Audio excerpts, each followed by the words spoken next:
बच्चों, welcome to AK study.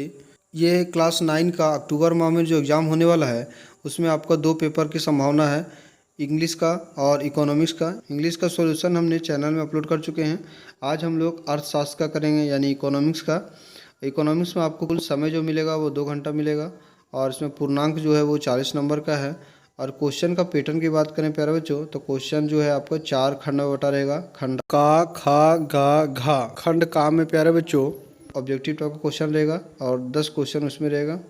खंड खा में प्यारे बच्चों 4 क्वेश्चन रहेगा और एक क्वेश्चन 2 नंबर का। इस तरीके से 4 दूनी 8 नंबर हो गया। सेक्शन गा की बात करें तो उसमें आपको 4 क्वेश्चन बनाना है और एक क्वेश्चन 3 नंबर का है, तो 4 तिया 12 नंबर का हो गया। सेक्शन घा की बात करें तो यहाँ पे आपको 2 क्वेश्चन करना है और एक क्वेश्चन 5 नंबर का रहेगा। प्यारे बच्चों, इस वीडियो को अपने दोस्तों के साथ शेयर करें ताकि आपका दोस्त भी इसका नोट्स बना ले और एग्जाम होगा उसमें अच्छा परफॉर्मेंस कर पाए। यदि आप हमारे चैनल में नए हैं तो चैनल को सब्सक्राइब कर लें, साथ ही साथ बेल आइकन को भी ऑन कर लें। इससे आपको फ़ायदा ये होगा, हमारे चैनल में जो भी वीडियो अपलोड किए जाएंगे उसका नोटिफिकेशन आपको सबसे पहले मिलेगा। चलिए क्लास को स्टार्ट करते हैं और एक एक क्वेश्चन को सॉल्यूशन करते हैं।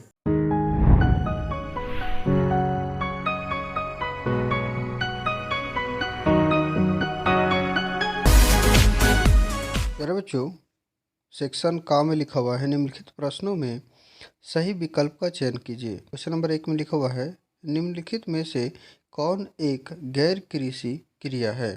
ऑप्शन ए में लिखा हुआ है खेतों की जुताई करना, बी में लिखा हुआ है सिंचाई करना, सी फसल की देखभाल करना, डी खाद एवं बीज की बिक्री करना। तो इसका आंसर हो जाएगा प्यारे बच्चों ऑप्शन डी, खाद एवं बीज की बिक्री करना। क्वेश्चन नंबर 2 में लिखा हुआ है बहुविध फसल प्रणाली किसे कहते हैं। ऑप्शन ए में एक वर्ष में किसी भी भूमि पर एक फसल पैदा करना, ऑप्शन बी एक वर्ष में किसी भी भूमि पर कोई भी फसल पैदा नहीं करना, ऑप्शन सी एक वर्ष में किसी भी भूमि पर एक से ज़्यादा फसल पैदा करना, option D none of this. तो इसका ऑप्शन हो जाएगा प्यारे बच्चों सी। चलिए नेक्स्ट क्वेश्चन करते हैं। क्वेश्चन नंबर 3 में लिखा हुआ है अपनी आजीविका के लिए कान्हा ने एक डेयरी की दुकान खोली है। कान्हा की यह क्रिया किस प्रकार की क्रिया है। ऑप्शन ए कृषि क्रिया, गैर कृषि क्रिया, सी अनाधिकृत क्रिया, ऑप्शन डी उपर्युक्त सभी। तो इसका आंसर हो जाएगा बी गैर कृषि क्रिया। क्वेश्चन नंबर 4 को देखते हैं। क्वेश्चन नंबर 4 में लिखा हुआ है निम्नलिखित में से कौन कार्यशील पूंजी का उदाहरण है। ऑप्शन ए औजार, बी भवन, सी नगद पैसा तथा कच्चा माल, डी मशीन। तो इसका आंसर हो जाएगा सी नगद पैसा तथा कच्चा माल। क्वेश्चन नंबर 5 में लिखा हुआ है हरित क्रांति का संबंध है। ऑप्शन ए खदान के उत्पादन से, बी तिलहन के उत्पादन से, सी दूध के उत्पादन से, डी मत्स्य पालन से। तो इसका आंसर हो जाएगा ए खाद्यान्न के उत्पादन से। क्वेश्चन नंबर 6 की तरफ बढ़ते हैं। क्वेश्चन नंबर 6 में लिखा हुआ है किस प्रकार की जनसंख्या अर्थव्यवस्था की परिसंपत्ति है। ऑप्शन ए शिक्षित एवं स्वस्थ जनसंख्या, ऑप्शन बी शिक्षित एवं अस्वस्थ जनसंख्या, सी अशिक्षित एवं स्वस्थ जनसंख्या, डी इनमें से कोई नहीं। तो इसका आंसर हो जाएगा ए शिक्षित एवं स्वस्थ जनसंख्या। क्वेश्चन नंबर 7 में लिखा हुआ है प्राथमिक शिक्षा में नामांकन के लिए कौन से कार्यक्रम चलाए गए हैं। ऑप्शन ए सेतु पाठ्यक्रम, ऑप्शन बी स्कूल लोटो शिविर, ऑप्शन सी ए एवं बी दोनों, डी इनमें से कोई नहीं। तो इसका आंसर हो जाएगा सी ए एवं बी दोनों। क्वेश्चन नंबर 8 में लिखा हुआ है नीचे दिए गए कथनों में से कौन सा कथन बेरोजगारी को सही तरीके से परिभाषित करता है। ऑप्शन ए जब प्रचलित मजदूरी की दर से कम मजदूरी पर लोग काम करते हैं, बी जब प्रचलित मजदूरी की दर पर काम करने के इच्छुक व्यक्ति को रोजगार नहीं मिलता, ऑप्शन सी जब व्यक्ति को अपनी रुचि के मुताबिक काम नहीं मिलता, ऑप्शन डी जब डिग्री धारक व्यक्ति को उसकी योग्यता के अनुरूप कार्य एवं वेतन नहीं मिलता। तो इसका आंसर हो जाएगा बी, जब प्रचलित मजदूरी की दर पर काम करने के इच्छुक व्यक्ति को रोजगार नहीं मिलता। क्वेश्चन नंबर 9 को देखते हैं। क्वेश्चन नंबर 9 में लिखा हुआ है, जनसंख्या की गुणवत्ता को बढ़ाने वाले कारक हैं। ऑप्शन ए में लिखा हुआ है सतत दर, बी लोगों का स्वास्थ्य, सी कौशल निर्माण, डी इनमें सभी। तो इसका आंसर हो जाएगा ऑप्शन डी, इनमें सभी। क्वेश्चन नंबर 10 में लिखा हुआ है, इनमें से कौन आर्थिक क्रियाकलाप है। ए माँ द्वारा भोजन बनाना, बी गांव के लोगों द्वारा नालियों की सफाई करना, ऑप्शन सी एक किसान द्वारा कृषि का कार्य करना, ऑप्शन डी एक व्यक्ति द्वारा पेपर पढ़ना। तो इसका आंसर हो जाएगा सी, एक किसान द्वारा कृषि का कार्य करना। इस तरीके से प्यारे बच्चों सेक्शन का जो है वो कंप्लीट हो गया। प्यारे बच्चों वीडियो को अपने दोस्तों के साथ ज़रूर शेयर करें, क्योंकि एग्ज़ाम सभी बच्चों को और यदि आप हमारे चैनल में नया हैं तो चैनल को सब्सक्राइब कर लें, साथ ही साथ बेल आइकन को ऑन कर लें। इससे आपको लाभ होगा कि हमारे चैनल में जो वीडियो अपलोड किए जाएंगे उसका नोटिफिकेशन आपको सबसे पहले मिलेगा। तो चलिए अब हम लोग सेक्शन बी को देखते हैं। सेक्शन बी में लिखा हुआ है, निम्नलिखित के उत्तर अधिकतम 20 से 30 शब्दों में लिखिए। क्वेश्चन नंबर 1 में लिखा हुआ है, कार्यशील पूंजी की व्याख्या उदाहरण सहित करें।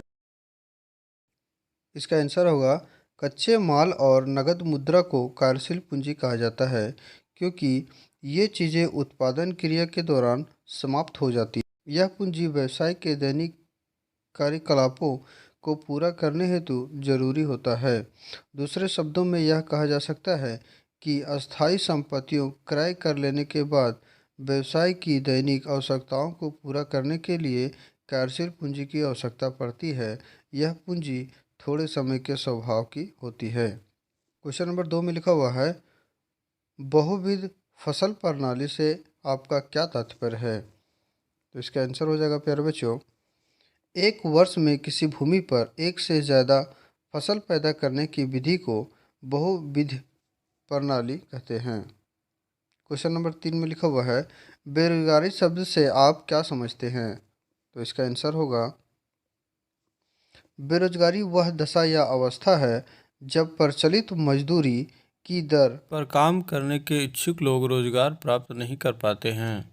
क्वेश्चन नंबर 4 में लिखा हुआ है, शिशु मृत्यु दर से आपका क्या अभिप्राय है। तो इसका आंसर होगा प्यारे बच्चों, शिशु मृत्यु दर द्वारा प्रति 1000 जीवित जन्मे बच्चों में से 1 वर्ष से कम उम्र के बच्चों की मौत की संख्या को प्रदर्शित करता है। इस तरीके से प्यारे बच्चों सेक्शन बी कंप्लीट हुआ। अब सेक्शन सी में आते हैं। सेक्शन सी में देखिए क्वेश्चन लिखा हुआ है, निम्नलिखित प्रश्नों के उत्तर अधिकतम 35 से 50 शब्दों में लिखिए। ठीक है। क्वेश्चन नंबर 1 में लिखा हुआ है, उत्पादन के विधि घटक कौन से हैं। तो इसका उत्तर हो जाएगा प्यारे बच्चों, उत्पादन के मुख्यतः 4 घटक होते हैं।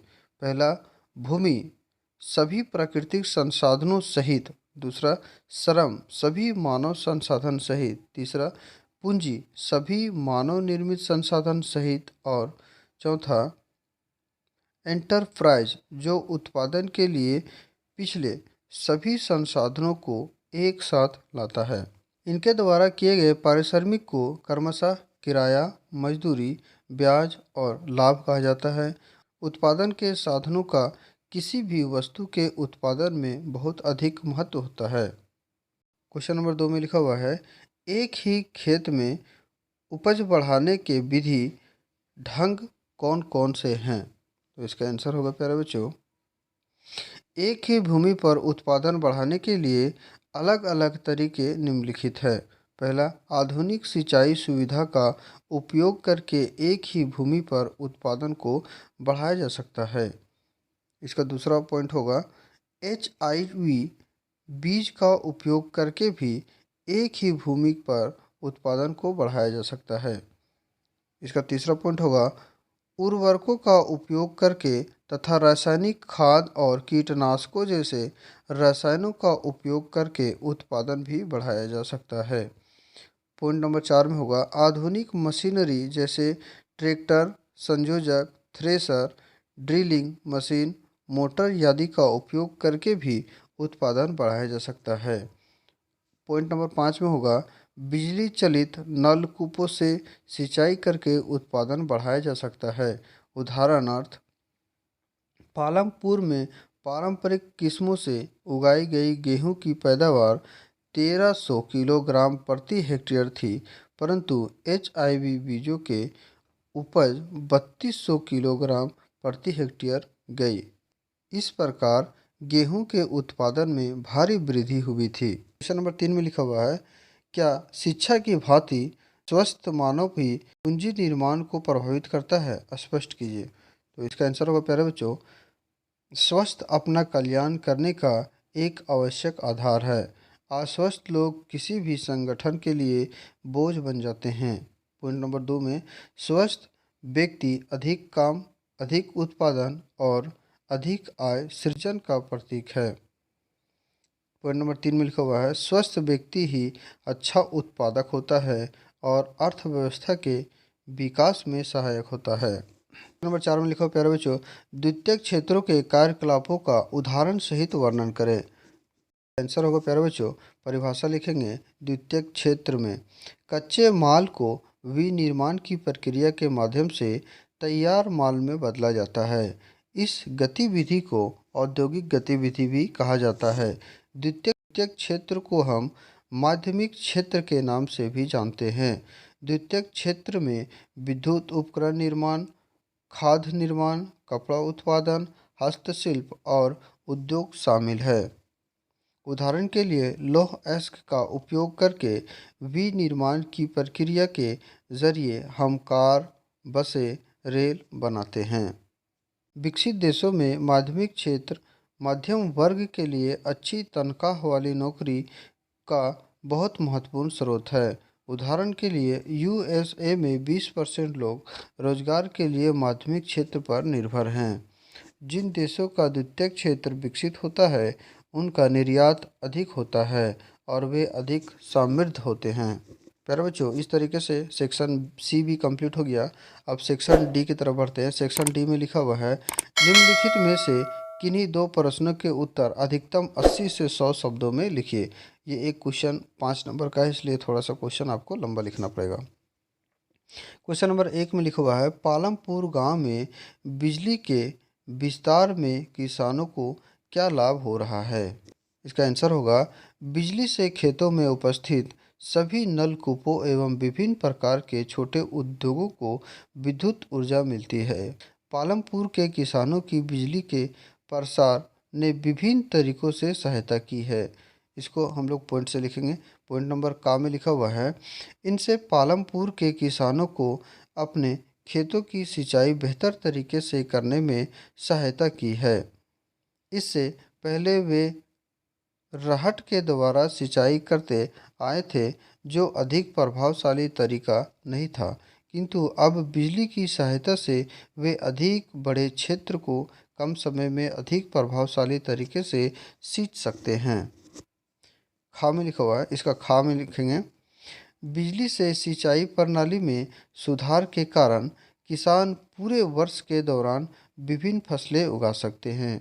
गा, इन्हें मानसून की बरसात पर निर्भर रहने की आवश्यकता नहीं है, जो कि अनिश्चित एवं भ्रमणशील है।